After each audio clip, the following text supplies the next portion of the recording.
자, 김서울의 산유화 다시 봅시다. 조는 사람 없어야 돼. 이게 우리 시험의 마지막 부분이니까 조금 잘 듣고, 아까도 설명했던 것처럼 동형 모의고사에도 이 산유화 시험 범위를, 그러니까 시험 범위 그 범위에 산유화도 넣었으니까 좀 이따 다 맞출 수 있도록 해요. 그 전에 요게 있는 문제 총 몇 문제죠? 20문제인가? 맞죠? 20문제도 다 푸시고 깔끔하게 선택지 분석도 다 하시고요.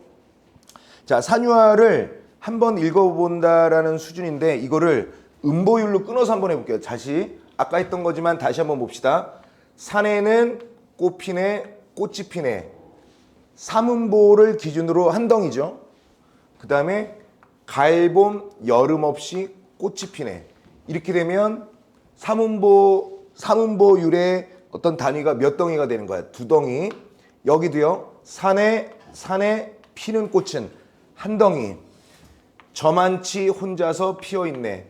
한 덩이. 그래서 토탈 2연도 두 덩어리가 되는 거고요. 그 다음에 3년도 산에서 우는 작은 새여. 이렇게 해서 한 덩이. 그 다음에 꽃이 좋아 산에서 사누라네. 한 덩이. 그래서 얘도 토탈 두 덩어리가 되는 것이고, 자, 줄면 안 돼. 산에는 꽃지네, 꽃이 지네. 한 덩이. 가을, 봄, 여름 없이 꽃이 지네. 한 덩이에서 두 덩이. 그래서 각 연당 삼음보 율격이 두 덩어리가 있고요. 이렇게 하다 보면 전체적으로 분량은 1, 2, 3, 4연의 그 활자 분량은 거의 비슷하단 말이에요. 삼음보 율격이 두 덩어리씩 있기 때문에. 그럼에도 불구하고 가운데 있는 요 1년, 2년, 3년, 4년으로 했을 때 2년과 3년의 2년의 각 끝부분, 3년의 시작 부분이 이렇게 길쭉하게 뻗어 있죠. 그래서 얘를 굳이 이렇게 그리면 이런 식의 모양이 나온다고요. 그러면 1, 2, 3, 4년을 가운데로 이렇게 쪼개 봤을 때 위에 걸 아래로 확 내려서 덮든 아래 걸 위로 올려서 덮든 간에 얘와 얘는 포개지는 현상을 갖고 있죠. 그래서 이게 바로 대칭선이다 라고 얘기할 수 있고요. 이 작품은요 1년과 2년 대칭, 3년과 4년이 이렇게 대칭되어 있어서요. 이 대칭되었다라는 말, 이렇게 대칭되었다라는 것은요 시의 구조적인 안정감을 획득할 수 있고요. 그 다음에 균형미가 잡혀 있다 이렇게 돼 있죠. 그리고 하나 더 얘기해 볼게. 이거를 떠나고서라도 1년은 산에는 꽃 피네, 꽃이 피네, 가을, 봄, 여름 없이 꽃이 피네 해놓고 피고 지는 것 빼놓고는 4년에서는요. 산에는 꽃 지네, 꽃이 지네, 가을, 봄, 여름 없이 꽃이 지네 이렇게 해놨죠. 그러면 얘랑 얘는 비슷하잖아. 그래서 얘는 또 모두 되는 거야. 수미상관 구조를 이루고 있다라고 얘기할 수가 있겠죠. 그렇지? 수미상관 구조 이루고 있다라고 얘기할 수 있죠. 그럼 수미상관 구조는 당연히 뭐예요? 반복이죠. 반복은 왜요? 의미 강조와 운율을 형성한다. 그 다음에 수미상관 구조는요. 구조에 안정감이 있죠. 그래서 이 작품은 되게 독특하게 구조적인 안정감을 얘기할 수 있는 게 두 가지나 있어요. 이걸 알아두세요. 첫 번째, 선생님이 설명한 순서에 의하면 첫 번째로 뭐라고요? 대칭 구조에 의한 구조적 안정감. 두 번째는요. 수미상관 구조를 통한 구조적인 안정감. 괜찮지? 자, 전체적인 틀은 좀 봤습니다. 그 다음에 이제 내용을 봅시다. 시의 제목이 산유화죠. 산유화. 이게 뭐냐면 한자로 말 그대로 산에 있는 꽃이라는 뜻이에요. 그러면 산이라는 것은 당연히 이 시의 공간적 배경이고요. 이 공간적 배경에 있는 화는 뭐가 되는 거야? 그렇죠. 자연물인 거죠. 이제 이걸 중심으로 이 시를 노래한다라 이런 말이죠. 일단 요거를 좀 지어볼게요. 다시. 자, 구조적인 안정감 다시 한번 반복합니다. 놓치지 마시고요. 자, 1년, 2년, 3년, 4년. 잘 봅시다. 산유화라는 것에 대해서 산은 뭐라고 그랬죠? 공간적 배경이죠. 산이라는 공간적 배경에는 꽃이 핀 겁니다. 개화한 거죠. 근데 산에는 꽃이 피네 하면 리듬감이 덜 살아났기 때문에 얘는 조사를 생략했고요. 얘는 산에는 꽃 피네 보다 산에는 꽃이 피네 이렇게 해놨죠. 잘 들어봐. 이 시가 쉬워 보여도요. 설명할 게 되게 많아. 꽃 피네와 꽃이 피네는 의미는 거의 큰 차이가 없으나 굳이 차이를 두자면 맨 위에 꽃 피네는 조사가 없고요. 밑에 꽃이 피네는 주격 조사가 있죠. 그러면 똑같진 않지만 비슷하잖아. 그래서 이걸 뭐라고 그래? 꽃과 피네는 반복이 됐는데 주격 조사가 여긴 없었고 여긴 있었죠. 그래서 이럴 때 뭐라고 설명하냐면 반복과 완벽하게 똑같은 건 아니잖아요. 조금 틀어놨잖아요. 그치? 조사를 붙임으로써. 그래서 반복과 변주를 통해서 역시 꽃이 피었다라는 의미를 강조함과 동시에 운율, 리듬을 형성한다 이렇게 얘기할 수 있겠지. 그치? 겨울에는 꽃이 피진 않지, 그치? 가을에도 꽃 필 수도 있어요. 코스모스도 가을에 피고 여름에도 꽃 피고요. 그 다음에 봄에도 꽃 핍니다. 그러면 여기서 가을은 가을인데 누가 가을을 가리라고 적어? 그러면 이 가을은요. 가을이라고 써야 되는데 가리라고 썼기 때문에 이걸 뭐라고 그래? 시적 허용이라고 하죠. 근데 우리는 이제 벌써 어느덧 우리 여러분들이 고2나 됐단 말이야. 시적 허용이라고 얘기할 때 유치하게 시적 허용이라고 얘기하면 누구나 다 맞출 수 있기에 시적 허용이라는 이 개념을 어떤 식으로 말을 바꾼다라고 얘기했어. 원래는 가을은 몇 글자야? 두 글자니까 이 음절이라고 하죠. 갈이라고 시인이 써놨어요. 화자가 갈이라고 한 글자로 노래했단 말이야. 얘는 몇 음절인 거야 그럼? 1음절이죠. 그래서 원래는 이 음절이야지 정상적인 표기인데 이걸 1음절로 바꿔놨기 때문에 시적 허용을 다른 말로 음절수를 조절하여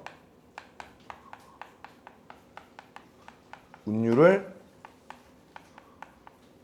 형성하고 있다. 이렇게 얘기해도 맞는 거겠죠. 맞지? 오케이. 자, 좋습니다.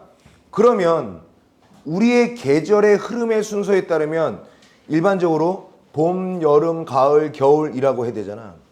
근데 여기는 가을을 맨 앞에다 놓고 세 번째 계절이라고 했으면 가을을 맨 앞에다 놓고 봄, 여름이라고 얘기했죠. 왜 그랬을까요? 이거 이상하지 않아? 봄, 여름, 가을 없이라고 해야 되는데 가을, 봄, 여름 없이라고 얘기했단 말이야. 이래야 봐봐. 봄, 여름, 가을 없이 하는 것보다 가을, 봄, 여름 없이라고 하게 된다면 시적 허용 가을과 순서를 바꿈으로 인해서 봄은 어차피 한 글자야. 여름은 두 글자야. 가을은 두 글자야. 그런데 시적 허용 음절수를 줄이기 좋은 게 가을이란 말이에요. 왜? 가을의 을이 모음으로 시작하는 조사 목적 그러니까 모음으로 시작하는 조사란다. 그냥 모음으로 시작하는 음절이기 때문에 가을 이렇게 줄인 거죠. 그래서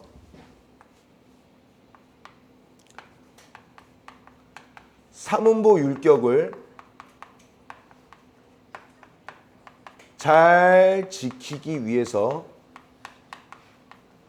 의도적으로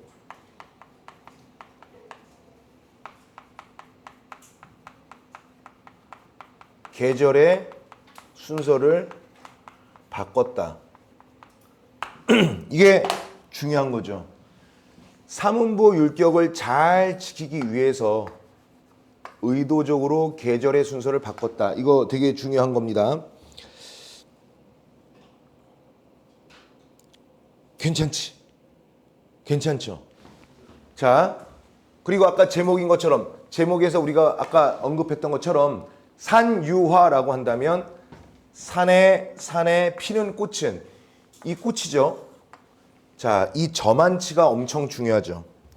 저만치.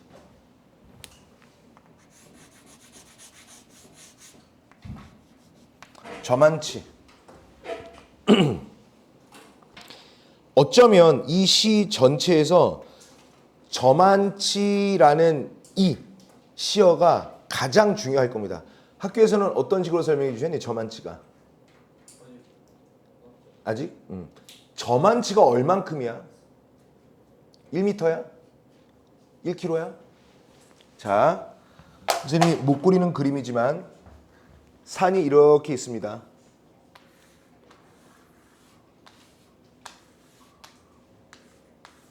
이렇게. 근데 여기에 꽃이 저만치에 이렇게 꽃이 피었다고 해보자. 이렇게. 화자는 꽃을 바라보는데 가까이서 바라보지 않고요. 어느 정도인지는 몰라도 여기에서 이만큼이라는 이 거리가 정확히 물리적으로는 얼마인지 모르는데 이만큼이라는 저만치라는 거리감을 두고 있어요. 그리고 때를 지어 피어 있는 게 아니라 혼자서예요. 바꿔볼까요? 저 꽃은 혼자 저만치 피어 있다는 거죠. 그러면 이 꽃이 피어나고 싶어서 핀 것도 아니고 그냥 그렇게 태어난 거잖아. 그래서 이 저만치라는 것은요, 일단 뭘 의미하느냐, 이 꽃 자체가 고독한 존재를 의미해요. 저만치라는 게 혼자 외따로 아니면 저기 멀리서, 그렇다가 안 보이는 것도 아니야. 저만치 정도의 거리에서, 그리고 혼자서, 그래서 저만치 혼자서를 합쳐서 외로움, 고독 이겁니다. 근데 여기서 외로움이라는 게 뭐냐면 사랑하는 사람과 같이 있다가 헤어지는 그런 고독이 아니라 인간이라면 가질 수밖에 없는 인간의 근원적인 고독이라는 것을 상징한다라는 거죠. 그치? 자, 그 다음에 이것도 중요하다. 산에서 우는 작은 새여라고 불렀죠. 작은 새여. 얘도 중요하다.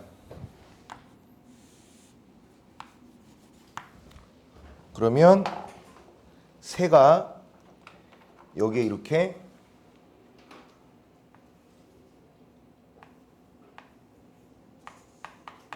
새가 이렇게 있겠죠. 산에서 우는 작은 새여. 작은 새고요. 산에서 우는 거니까 얘는 청각적 심상이 되겠죠.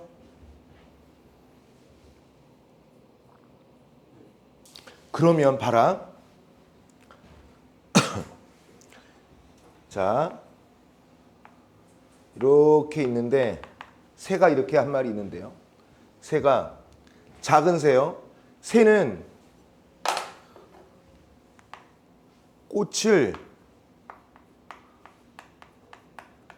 긍정의 시선으로 바라보고 있죠. 왜? 꽃이 좋아서 산에서 사는 겁니다. 이 새가 산에 사는 이유는요, 꽃을 긍정적인 대상으로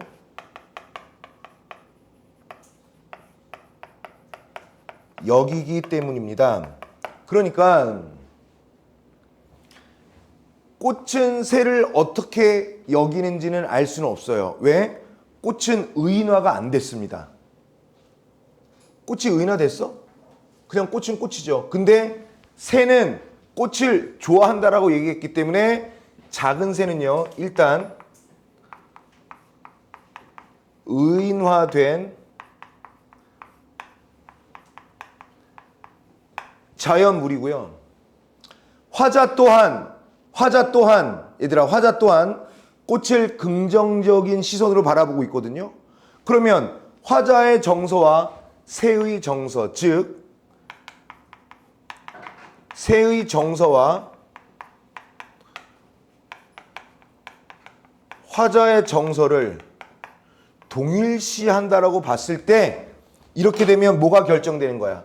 이 작은 새는 뭐가 되는 거야? 화자의 감정이 이입된 대상입니다. 그래서 여기서는 꽃을 긍정적으로 바라보는 새가 곧 화자 자신이 되는 거죠. 근데 이 새도 꽃을 바로 옆에 두고 있는 게 아니라 꽃을 좋아하지만 나름대로 이렇게 거리를 두고 있죠. 그래서 화자의 분신이라고 할 수 있는 작은 새 또한 고독하고 외로운 존재를 상징하더라, 이렇게 얘기할 수 있는 거예요. 그래서 인간의 인생과 그 다음에 산에 있는 꽃, 즉 인생과 자연에서 발견할 수 있는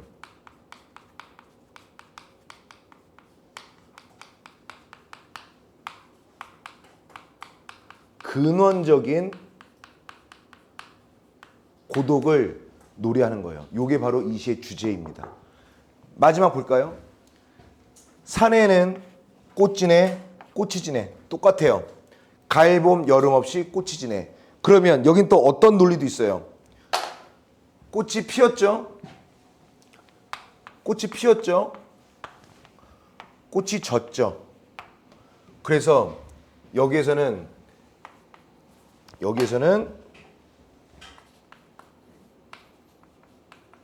자연의 순환적 질서도 분명히 있더라, 이렇게 얘기할 수가 있는 거예요. 이런 거야말로 관조적이라고 하죠. 이 시의 주된 특징 관조야.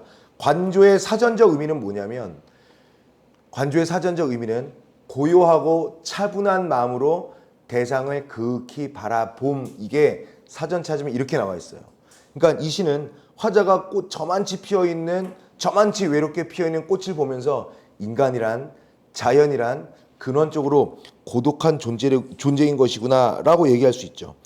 우리가 지난번에 어떤 작품을 공부했었냐면 나이덕 시인의 그 복숭아나무 곁으로라고 얘기해놨죠. 그치? 자, 복숭아나무 곁으로에서 나와 있는 그 많이 피어있는 수천 개 빛깔에 있는 그 꽃, 그 다음에 산유화의 꽃, 그 두 꽃들을 비교할 수 있어야 되겠고, 아마 이 비교하는 문제가 출제될 것이라고 봅니다. 자, 하나만 더 하죠. 운율을 이루는 요소들이 이렇게 반복, 변주 이런 것도 많은데 이런 것도 있죠. 네.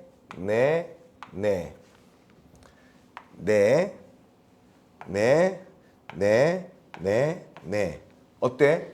맨 끝에 종결음이죠. 그래서 또 특정한 종결어미 뭔데요? 뭐뭐네를 반복해서요. 역시 운율을 형성하는 것이다. 이렇게 설명할 수가 있겠습니다. 이 정도면 좀 괜찮은 것 같아요. 이렇게 운율이 두드러졌다 하더라도 이 산유화를 정형시라고 보면 절대 안 돼. 알겠죠? 이건 어디까지나 그래도 자유시입니다. 알겠지? 자, 좋습니다. 그러면 지금부터 해서 산유화와 관련한 문제를 집중적으로 20개를 푸시고 셀프 채점을 하시고 모르는 거 있으면 저한테 질문을 통해서 빨리 넘어가는 방향으로 합시다. 자, 산유화 여기까지 합니다.